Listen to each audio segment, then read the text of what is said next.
Police control room में आए call ने मुंबई पुलिस की नींद उड़ा दी थी।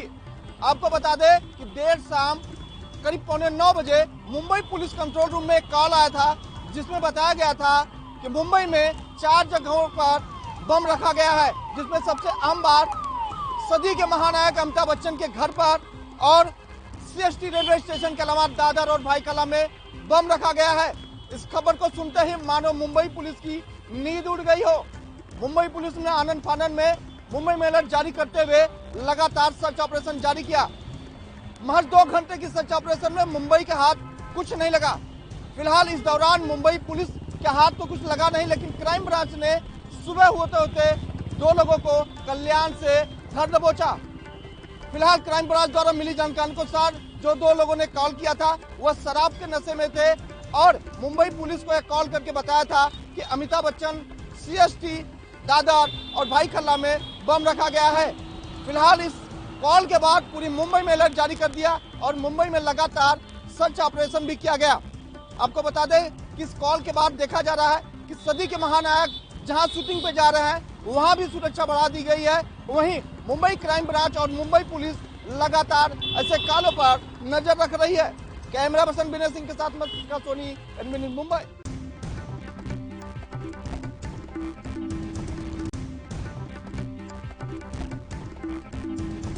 समय हम मौजूद हैं बांदा जिले की केन नदी के पास, केन नदी के पुल के पास हम लोग मौजूद हैं। मैं आपको ये दिखाना चाहता हूँ लगातार जो बारिश हो रही है उस बारिश के चलते लगातार यहाँ जो बाढ़ का माहौल है, लगातार देख सकते हैं कि केन नदी जो है खतरे के निशान से ऊपर बह रही है, जिसको लेकर जो है शासन प्रशासन अलर्ट है। और यहाँ हालांकि मैं आपको बता दूं कि बांदा जिले के बहुत सारे गांव हैं जिन गांवों के अंदर पानी घुस चुका है और ग्रामीणों के रास्ते बंद हो चुके हैं। बहुत सारे लोगों के मकान जो है मकानों तक पानी पहुंच चुका है और बहुत सारे लोगों की जमीनें डूब चुकी हैं, जिनको लेकर जो है ग्रामीण जो है चिंतित हैं। और वहीं शासन प्रशासन इस बाढ़ को देखते हुए अलर्ट है। आपको बता दें कि लगातार जो मध्य प्रदेश की सीमा, मध्य प्रदेश में जो बारिश हो रही है उस बारिश के चलते लगातार यहाँ उत्तर प्रदेश में बांदा जिले के जो केन नदी है वो लगातार बाढ़ की तूफान से बह रही है और बाढ़ से 100 मीटर अधिक केन जो है खतरे के निशान से 100 मीटर अधिक जो है होने के कारण यहाँ जो है ग्रामीण चिंतित है और शासन प्रशासन अलर्ट है। कुछ लोग मेरे साथ मौजूद है, मैं उनसे बात करना चाहूंगा कि मतलब वो बताएंगे किस तरह से जो है यहाँ ग्रामीण परेशान है और किस तरह से जो है लोगों की समस्या बढ़ रही है। क्या नाम है आपका? ये बताइए कि किस तरह से यहाँ जो बाढ़ आ रही है उसको लेकर क्या कहेंगे आप?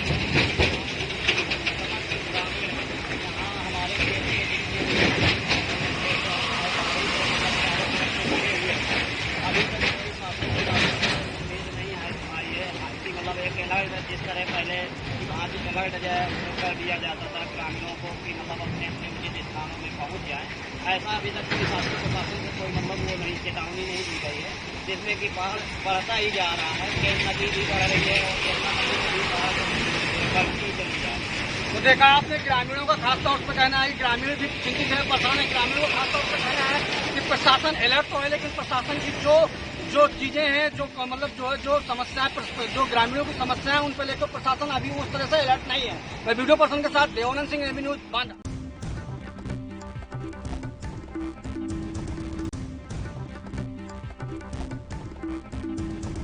आपको आज हम ऐसी एक घटना बताने जा रहे हैं जो सुन करके आप चौंक जाएंगे।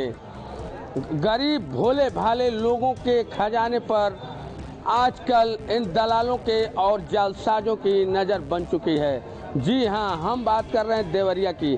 देवरिया पुलिस ने एक ऐसे मामले का खुलासा किया है जिसमें कुछ नवयुवक लड़के लोगों को प्रधानमंत्री आवास, इंदिरा आवास और अनेकों सरकारी सुविधा देने के नाम से गाँव में घूम करके लोगों का अंगूठा और आधार कार्ड लेकर और उनके अंगूठे का क्लोन बनाते हैं और उनके खाते से मोटी रकम निकाल कर चले जाते हैं। जी हाँ, ये मामला है रुद्रपुर कोतवाली क्षेत्र का, जहां के 2 लड़के पकड़े गए हैं जो देवरिया की साइबर टीम ने पकड़ा है और 2 लोगों को देवरिया से पकड़ा गया है जो कोतवाली क्षेत्र के हैं, जिसमें एक जनसेवा केंद्र चलाने वाला बताया जा रहा है जो भोले भाले लोग जब उनके दुकान पे पहुंचते हैं तो उनको बड़ी लालच देता है कि आप आधार कार्ड दीजिए, अंगूठा लगाइए और आपको हम प्रधानमंत्री योजना का सारा सुविधा दिलाएंगे। फिर वह उस अंगूठे को लेकर जाता है और कुछ अपने साथियों के सहयोग से क्लोन बनाता है अंगूठे का और उसी क्लोन से लोगों की मोटी रकम निकालकर चंपत करते करते काफी रुपए निकाल लिया, जिसमें 2 लोगों की तहरीर पड़ी और पुलिस ने जांच की तो 4 लोगों को पकड़ा है। पकड़े गए जनसेवा केंद्र के जो संचालक है उसके पास से 69 दस्तखत मिले हैं। अभी ये डर है पुलिस को कि 69 दस्तखतों में कितने लोगों के वह रुपए चंपत लगाए होंगे। तो जी हाँ, सभी लोगों को सावधान रहना होगा ऐसी घटनाओं से कि लोगों को आधार कार्ड और अपने अंगूठे और कोई भी नंबर न बताएं, क्योंकि आजकल जालसाजों की बड़ी टीम चल रही है जो भोले भाले गरीबों को गांव में भी जाकर के बहला फुसला के उनके रुपए चंपत कर रहे हैं। देवरिया के मामला होने के बाद एसपी पुलिस अधीक्षक डॉक्टर श्रीपत मिश्र का कहना है कि अभी हम इसकी कुंडली खंगाल रहे हैं, बैंकों से उसका डिटेल ले रहे हैं सहज जनसेवा का कि वह कितना टर्नओवर किया है, कितने और लोग उसके शिकार हुए हैं। इस सफलता के बाद पुलिस टीम को एसपी श्रीपत मिश्र 10,000 नगद पुरस्कार दिया है और जनता से अपील किए हैं कि ऐसे लोगों से सावधान रहें और अपनी कोई भी आईडी, कोई दस्तखत या कोई बैंक की जानकारी किसी को न दें। लोग भोले भाले लोगों को शिकार करके जालसाज आजकल मोटी रकम निकाल रहे हैं, जिसके तहत 4 जालसाजों को आज पुलिस ने जेल भेजा है। देवरिया से कैमरामैन अभिजीत के साथ विशाल मिश्रा, एनबी न्यूज।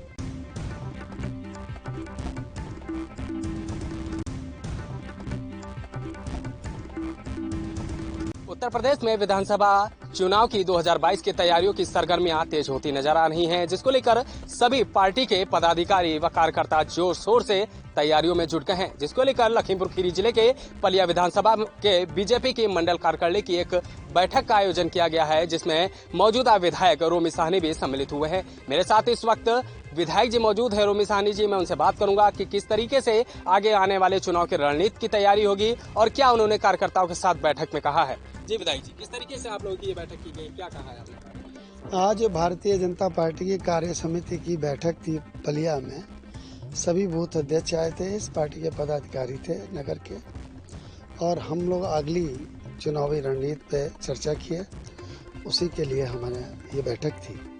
चलिए विधायक जी, एक चीज और बताइए, आपने इससे पहले भी चुनाव जीते हैं, 2012 के भी, 2017 भी, तो आपके 2022 की क्या चुनाव की तैयारी रहेगी? मैं आपको इतना बताना चाहता हूँ, मैं 2012 में भी चुनाव जीतने के लिए लड़ा था और 2017 में भी चुनाव जीतने के लिए लड़ा था। इस बार 2022 में चुनाव जीतने के लिए नहीं, मैं एक उत्तर प्रदेश में रिकॉर्ड बनाने के लिए लड़ रहा हूँ। आप अच्छी बात की विधायक जी। ये बात यहाँ पर मैं कहना चाहूंगा कि जिस तरीके से आप जनता की आवाज बनकर उभरे हैं, जनता के सुख दुख में सहभागिता करते हैं, तो कहीं ना कहीं से आपको इसका फायदा जरूर मिलेगा। लेकिन मेरे जो आप अपने लफ्जों में बयां करेंगे वो क्या बात होगी? देखिए, आप कहीं भी चले जाइए, आप किसी भी जाति के पास चले जाइए, किसी भी बिरादरी के पास चले जाइए, चाहे आप मुसलमानों के पास भी चले जाइए, हर आदमी यही कहेगा कि रोमी साहनी को कोई हरा नहीं सकता। ये एक इतनी बड़ी विजय होगी जिसकी आप लोग कल्पना नहीं कर सकते हो। आप अपने मोबाइल कैमरे पे मेरी इस आवाज़ को रिकॉर्ड कर लेना।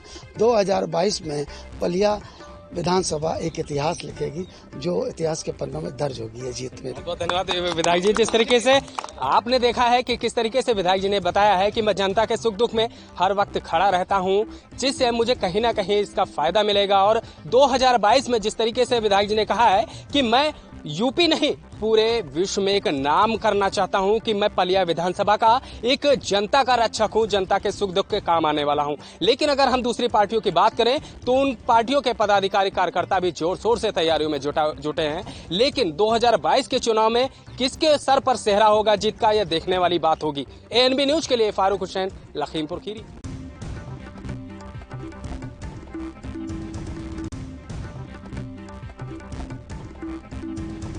शक्ति 30 के तहत जिलाधिकारी ने आज अपने कार्यालय में महिलाओं के साथ एक कार्यक्रम का आयोजन किया। इस कार्यक्रम का नाम हक की बात रखा गया। इसमें महिलाओं ने बढ़ चढ़कर हिस्सा लिया और इसका जिलाधिकारी के निर्देशन में प्रचार प्रसार भी खूब किया गया।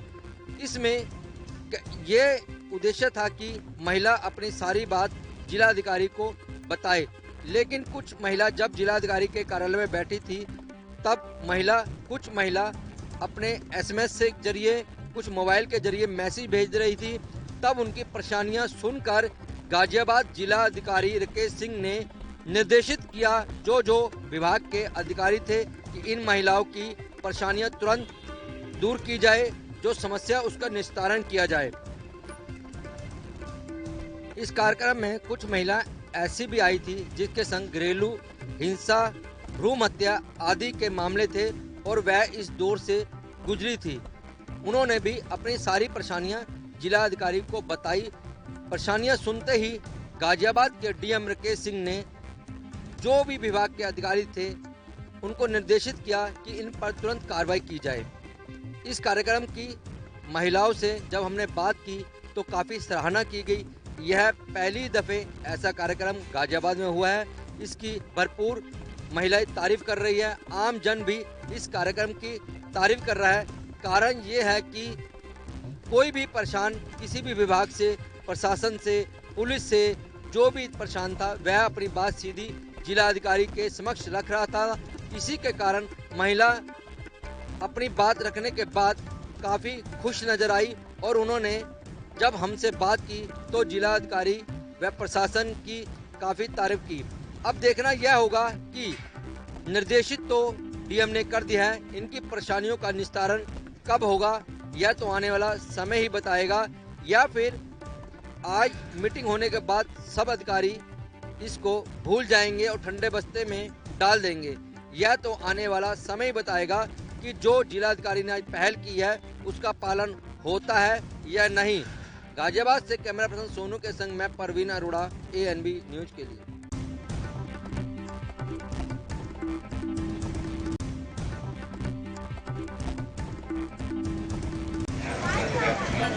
उत्तर प्रदेश सरकार ने कोरोना को वीकेंड लॉकडाउन को लगा रखा है, लेकिन इस वक्त हम मौजूद हैं गोंडा जनपद के कर्नलगंज तहसील में। आप साफ तौर से देख सकते हैं कैमरों में कि किस तरह से लोग वीकेंड लॉकडाउन की धज्जियां उड़ाते नजर आते दिख रहे हैं। लोग बिना मास्क के लोग हैं और वीकेंड लॉकडाउन की सरेआम धज्जियां उड़ाई जा रही हैं। देख सकते हैं कि चाय, समोसे, अन्य और कई दुकानें खुली हैं, जो कि नियम है कि जरूरी वस्तु वही दुकानें खोली जाएं, लेकिन ऐसा नज़ारा नहीं देखने को मिल रहा है। इसमें कहीं ना कहीं प्रशासन की लापरवाही कही जाएगी। अब देखने की बात यह है कि गोंडा प्रशासन की ओर से, पुलिस प्रशासन की ओर से किस तरह से कार्रवाई की जाती है। ठीक जस्ट सामने कोतवाली कर्नलगंज के सामने ही सारी दुकानें खुली हुई हैं। सोशल डिस्टेंसिंग की धज्जियां उड़ाई जा रही हैं, वीकेंड लॉकडाउन की धज्जियां उड़ाई जा रही हैं। वीकेंड लॉकडाउन लगाया गया था हफ्ते में 2 दिन, सैटरडे संडे, जिसमें कि जो जरूरी वस्तु हो, जरूरी दुकानें वही खोली जाए। लेकिन आप कैमरे में साफ तौर से देख सकते हैं कि किस तरह से यहाँ जो सारी दुकानें खुली हुई हैं, कोई लॉकडाउन का, वीकेंड लॉकडाउन का पालन नहीं किया जा रहा है। देखने की बात यह है कि गोंडा पुलिस प्रशासन की ओर से क्या कुछ कार्रवाई की जाती है। गोंडा से ANB न्यूज संजय मिश्रा की रिपोर्ट।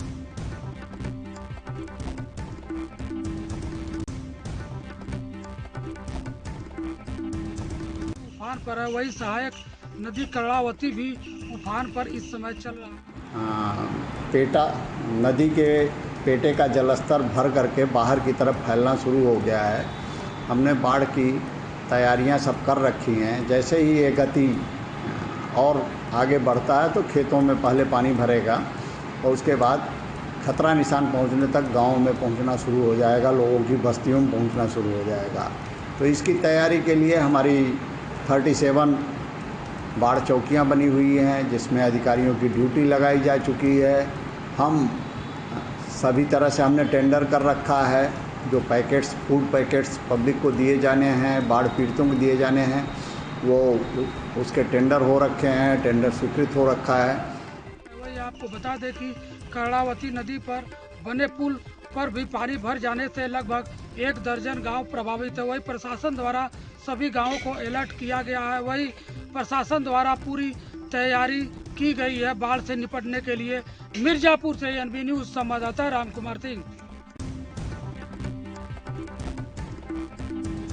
3 कृषि कानून को लेकर के देश का अन्नदाता दिल्ली के अंदर और जगह जगह उत्तर प्रदेश के अंदर विरोध प्रदर्शन कर रहा है और सरकार से मांग कर रहा है कि 3 कृषि कानून ये वापस लेने चाहिए। यहाँ कुछ किसान नेता हैं, बरसात का मौसम है, यहाँ पर टोल प्लाजा पर बैठे हुए हैं। मैं दिखाना चाहूँगा, कैमरामैन से दिखाएं कि किस तरीके से बरसात के मौसम में ये किसान 3 कृषि कानूनों के विरोध में बैठे हुए हैं। यहाँ कुछ किसान हैं, इनसे बातचीत करना चाहेंगे। जी, क्या नाम है आपका?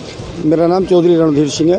रणबीर जी, ये बताइए, जिस तरीके से बरसात का मौसम चल रहा है, 3 कृषि कानूनों को वापस लेने पे आप लोग जिस पे अड़े हुए हैं, क्या सरकार अभी तक आपको मानने के लिए तैयार है 3 कृषि कानून वापस लेने के लिए? और क्या आपकी मुख्य मांगे हैं? बरसात में कैसे हालात हैं आप लोगों के? देखिए, हमारी जिद नहीं है। बात ये, अगर आप भी एक पत्रकार हो बंधु, अगर आपको कोई चीज़ नहीं चाहिए और मैं आपको दूँ तो आप जबरदस्ती उसको लेंगे नहीं। हम जब सरकार से हम कुछ चीज़ मांग नहीं रहे, हम कह रहे हैं जो तू हमें दे रहा है उसको तू वापसी कर ले। हमें ज़बरदस्ती दी क्यों जा रही है? जब हम जिससे सहमति नहीं है तो हमें सरकार दे क्यों रही है? परंतु सरकार का उसमें अपना फ़ायदा है। कारपोरेटरों के हाथों ये सरकार बिक चुकी है, इसलिए हमको ये कृषि काले कानून ज़बरदस्ती थोप रही है। यहाँ और कुछ किसान हैं, उनसे हम बातचीत करना चाहेंगे। किसानों का साफ तौर पर यही कहना है कि सरकार को ये 3 कृषि कानून वापस लेने होंगे। आंधी आए या बारिश आए, हम हटने वाले नहीं है। अगर सरकार 3 कृषि कानून वापस लेगी तभी हम लोग अपना प्रदर्शन खत्म करेंगे। यहाँ और कुछ किसान नेता हैं, उनसे बातचीत करना चाहेंगे। जी, क्या नाम है आपका? धर्मेश सिंह नाम है मेरा। धर्मेश सिंह जी, क्या मुख्य मांगे हैं और कैसे हालात है बरसात के मौसम में? आप देखिए, हालात तो बहुत ख़राब हैं। हमारा राशन भी गया रात तुम्हारे की बारिश में, और हमारे यहाँ पर तुम्हारे की दिक्कत है। यहाँ हर चीज़ की दिक्कत आ रही है। हमें रात को मच्छर बहुत लगते हैं। प्रशासन कोई सुध नहीं लेता। हमें इस बात की कोई चिंता नहीं है। जब तक हमारे 3 जो किसान विरोधी कानून है ये जब तक वापस नहीं होते, जब तक हम यहाँ बैठे रहेंगे, चाहे साल लगें, 2 साल लगें, 3 साल लगें। और हमें टिकैत साहब ने आदेश दिया भैया 24 तक चलना है, ये 2024 तक चलेगा। 3 साल की इनकी दवाई है सरकार की। जो मोदी सरकार है, भाजपा सरकार नहीं है, ये बनियों के हाथ में है। 2 गुजराती बेच रहे हैं, 2 गुजराती खरीद रहे हैं। अच्छा, क्या मांग करना चाहेंगे मुरादाबाद प्रशासन से, जिस तरीके से तेज बरसात हो रही है? भाई, मुरादाबाद प्रशासन से हम यही मांग करना चाहेंगे कि हमारे लिए तुम्हारे की रहने की व्यवस्था करा दे। यहाँ टेंट टपक रहा है हमारा, तिरपाल पन्नी वगैरह की व्यवस्था करा दे। दिक्कतों का क्या सामना करना पड़ रहा है? भाई, दिक्कत का यहाँ तुम्हारे की खाने की प्रॉब्लम है। जब ऊपर से टपकता है तो राशन नहीं बन पाता यहाँ, और जब आदमी रात को रुकता है यहाँ तो मच्छर बहुत काट रहे हैं। यहाँ और किसान नेता हैं, उनसे बातचीत करना चाहेंगे। यहाँ जो किसान नेता धरने पे बैठे हुए हैं, 70 दिन से ज़्यादा अधिक इन लोगों को हो चुके हैं। इनका साफ तौर पर कहना है बरसात का मौसम चल रहा है, खाने पीने की समस्या सबसे बड़ी यहाँ उत्पन्न हो रही है। प्रशासन से मदद की ये गुहार लगा रहे हैं कि जो यहाँ बरसात के मौसम में खाने पीने के पकान में जो समस्याएं हैं, प्रशासन उसका हल निकाले। यहाँ और किसान नेता हैं, उनसे हम बातचीत करना चाहेंगे। जी, क्या नाम है आपका? भूपेंद्र यादव। भूपेंद्र जी, किस तरीके के हालात है, कितने दिन से धरने पे बैठे हुए हैं? बरसात में आप चल के आ रहे होगे, अभी आप कैसा महसूस कर रहे हो? आप बरसात के जैसा आप महसूस कर पा रहे हो, जैसे और लोग प्रॉब्लम महसूस कर पाती है, बरसात में कितनी दिक्कत होती है। अच्छा, कितने दिन हो गए आपको धरने में? 75 दिन होने आ रहे हैं बैठे हुए। 75 दिन में कोई अधिकारी सुधरने को तैयार नहीं है। कोई अधिकारी ये पूछने तैयार नहीं आप कौन हो। अभी आप थोड़ी देर पहले कह रहे हैं ना गुहार लगाना, हम प्रशासन को गुहार नहीं लगा रहे, ये हमारा हक है। हम अपने हक के लिए बैठे हैं। सरकार MSP कानून बना दे, 3 कृषि बिल वापस ले ले, हम चले जाएंगे उठ के। हमारी क्या लड़ाई सरकार की? हमारी हक की लड़ाई है। हम अपने हक के लिए बैठे हुए हैं यहाँ पे। हम तो कोई भीख नहीं मांग रहे। यहाँ जो किसान नेता है, उनका साफ तौर पर कहना है कि 75 दिन धरना प्रदर्शन चलते हुए हो चुके हैं। यहाँ पर और भी जो समस्याएं उत्पन्न हो रही हैं, प्रशासन उस पर ध्यान दे और इनकी समस्याओं का हल निकाले। देश के प्रधानमंत्री ने जो 3 कृषि कानून पास किए हैं, उनको वापस लेने होंगे। अगर केंद्र की मोदी सरकार इन 3 कृषि कानूनों को वापस नहीं लेती है तो इनका प्रदर्शन यूं ही जारी रहेगा। अपने सहयोगी नबी अहमद के साथ ANB न्यूज़, बाजिद अली, मुरादाबाद।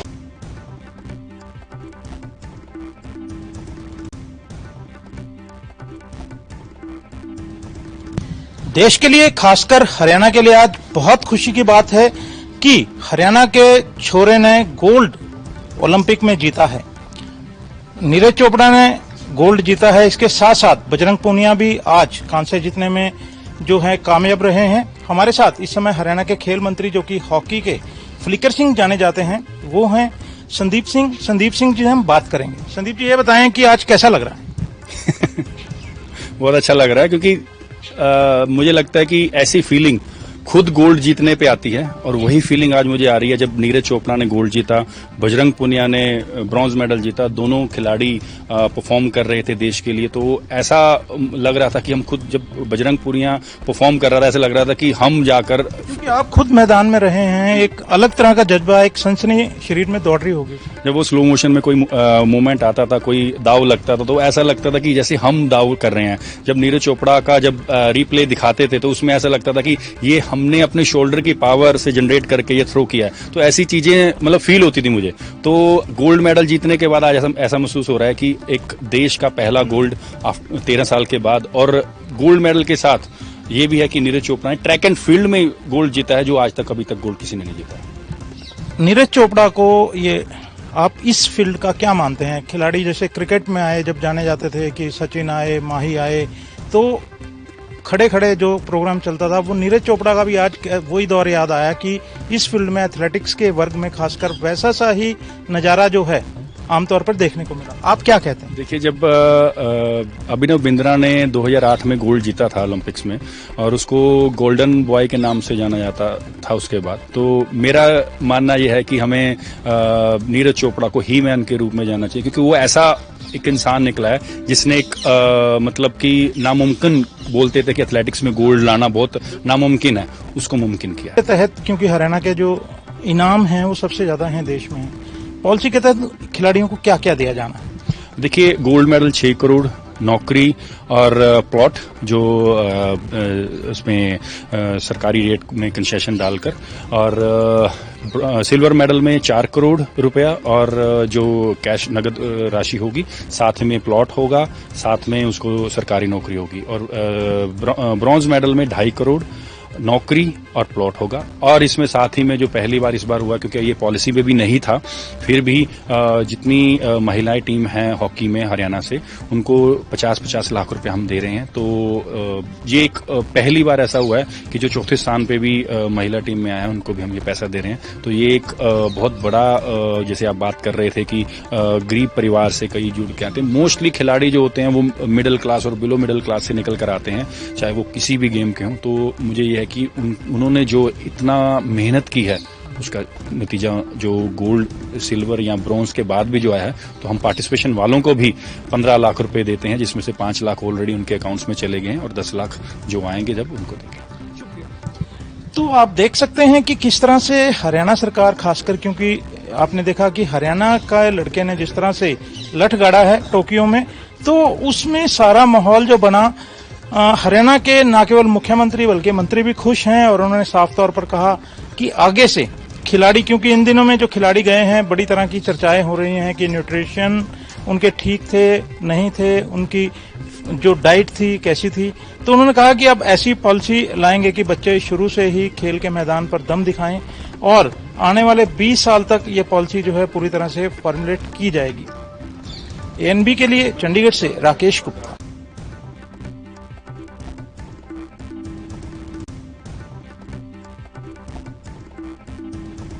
जहां देश के प्रधानमंत्री नरेंद्र मोदी जी के द्वारा गरीब कल्याण अन्न योजना चलाई जा रही है, जिसमें बैग भी दिया जा रहा है, वहीं लहरपुर तहसील के ग्राम पंचायत में कोटेदार के द्वारा लाभार्थियों को भगाया जा रहा है, भद्दी भद्दी गाली दी जा रही है। हमारे साथ में काफ़ी लाभार्थी हैं जो कि यहाँ पे मौके पे मौजूद हैं, और यहाँ पे तहसील दिवस है, तहसील दिवस में वो एप्लीकेशन एसडीएम वार्डीएम को देने आए हैं। अब उनसे जानकारी लेते हैं क्या है पूरा मामला। आपका नाम? जी, मेरा नाम महफूज है। क्या हुआ? जी, मैं नवादा गणेशपुर ग्राम सभा से आया हूँ यहाँ कोटे के संबंध में। और जो हम लोग जब कोटा लेने जाते हैं, प्रति यूनिट पे 5 किलो गल्ला मिलता है हम लोगों को, लेकिन कोटेदार का हमारे वहाँ सिलसिला ये चल रहा है कि वो 2 किलो 3 किलो देकर भगा देता है। और सारी समस्याएं यही है। आपका विकलांग है? जी, हम विकलांग हैं। आपके साथ भी क्या करता है?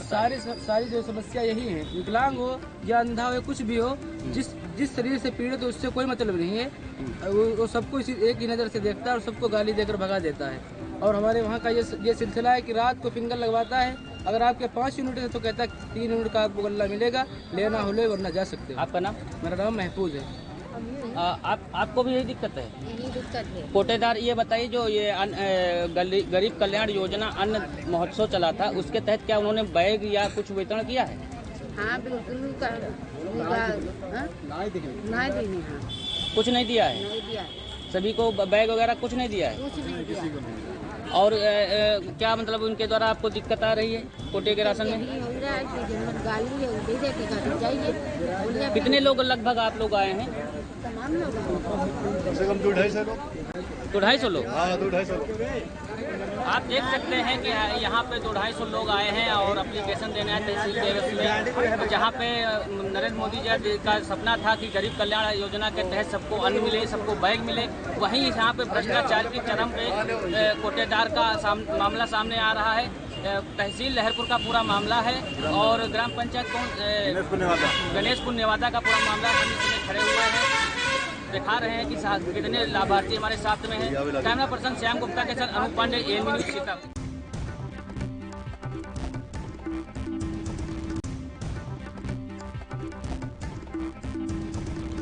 कानपुर में कमिश्नरेट लागू होते ही कानपुर में दो भाग हो गए, एक कानपुर कमिश्नरेट और एक कानपुर आउटर। आज के दिन कानपुर की नरवल तहसील में तहसील समाधान दिवस मनाया गया, जिसमें जिले के DM आलोक तिवारी के साथ अन्य अधिकारी भी मौजूद थे। वहां पर फरियादियों की भीड़ लगी हुई थी। फरियादियों ने पहुंच करके समाधान दिवस में अपनी शिकायतें दर्ज करवाईं। वहीं एक तरफ DM आलोक तिवारी ने बताया कि लगभग 116 शिकायतें आई हैं, जिसमें से जमीनी नफाई से लेकर के अन्य भी शिकायतों का निस्तारण करवाया गया है। कुछ ऐसे मुद्दे भी देखे गए हैं जिनमें हाई कमीशन की जांच बैठानी पड़ रही थी। संबंधित अधिकारियों को इसका निर्देश दे दिया गया है। मौके पर DM SDM नरवल, CO सदर सुशील कुमार दुबे सहित अन्य आला अधिकारी मौजूद रहे। वहीं फरियादियों ने बताया कि विभाग और प्रशासन द्वारा इस तरह की पहल जो समाधान दिवस के रूप में मनाई जाती है, उससे उनकी शिकायतों का निस्तारण जल्द ही हो जाता है। कैमरा पर्सन रोहित कुमार के साथ अनुज तिवारी, ANB न्यूज़ कानपुर।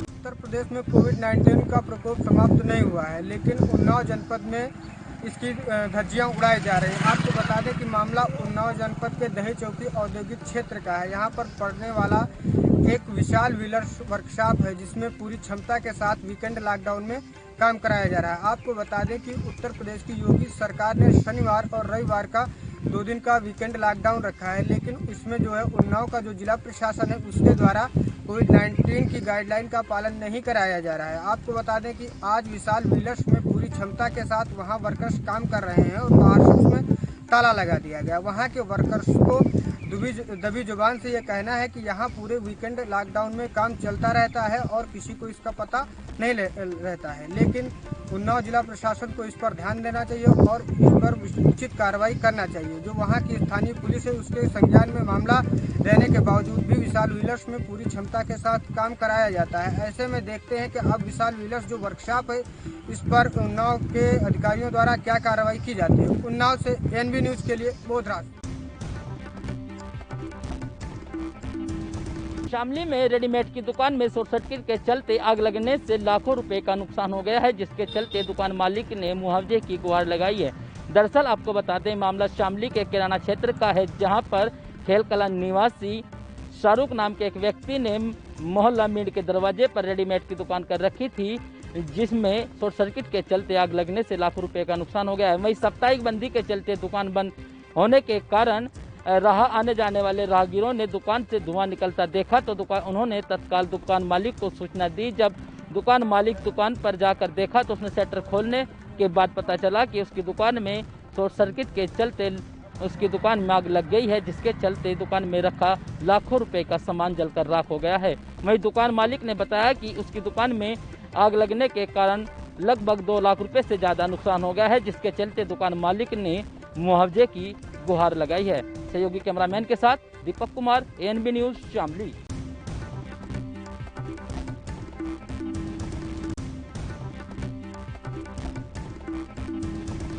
मध्य प्रदेश क्षेत्र में लगातार कई दिनों से बारिश हो रही है, जिसके चलते बेतवा नदी का जलस्तर बढ़ गया और ललितपुर जनपद में राजघाट बांध जो है बेतवा नदी पर बना है, जिसका जो जलस्तर बढ़ने से राजघाट की बांध की जो गेट है खोली गए इन गेटों से करीब 2,86,000 क्यूसेक पानी छोड़ा गया।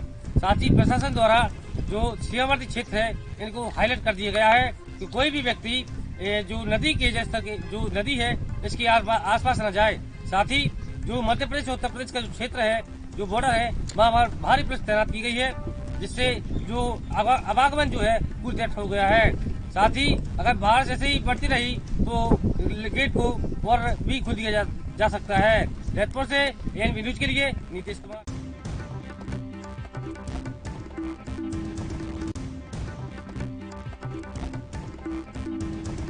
2022 के विधानसभा चुनाव को लेकर के सभी राजनीतिक पार्टियां अब जनता के मुद्दों को लेकर के जमीन पर उतरने लगी हैं। इसी क्रम में आज रायबरेली में समाजवादी पार्टी के कार्यकर्ताओं ने सैकड़ों की संख्या में कलेक्ट्रेट कार्यालय पहुंचकर राष्ट्रपति के नाम एक संबोधित ज्ञापन दिया है। आज ही के दिन 7 अगस्त 1990 को मंडल कमीशन का गठन हुआ था और बड़ी मेहनत से मंडल आयोग की सिफारिशें बनाई गई और मंडल आयोग की सिफारिशें 100% लागू हों, इसके लिए हमारे नेताओं ने बहुत ही अथक प्रयास किया है। माननीय मुलायम सिंह यादव जी जब मुख्यमंत्री थे तो उन्होंने मंडल कमीशन रिपोर्ट के आधार पर जो सिफारिशें थी उसके तहत उन्होंने 27% आरक्षण उत्तर प्रदेश में लागू किया, जिसमें उन्होंने कहा है कि वर्तमान सरकार पिछड़ों के साथ अन्याय कर रही है, पिछड़ों के हक को मार रही है। उन्होंने पिछड़ों को हक दिलाए जाने को लेकर के ये राष्ट्रपति के नाम संबोधित ज्ञापन दिया है। समाजवादी पार्टी के जिला अध्यक्ष वीरेंद्र यादव का कहना है कि यदि पिछड़ों के आरक्षण को इसी प्रकार सरकार द्वारा खत्म किया जाएगा और उनके हक को मारा जाएगा तो समाजवादी पार्टी और मुखर होकर के आने वाले समय में प्रदर्शन करेगी। कैमरा पर्सन पवन के साथ अमर प्रताप सिंह, एएनबी न्यूज, रायबरेली।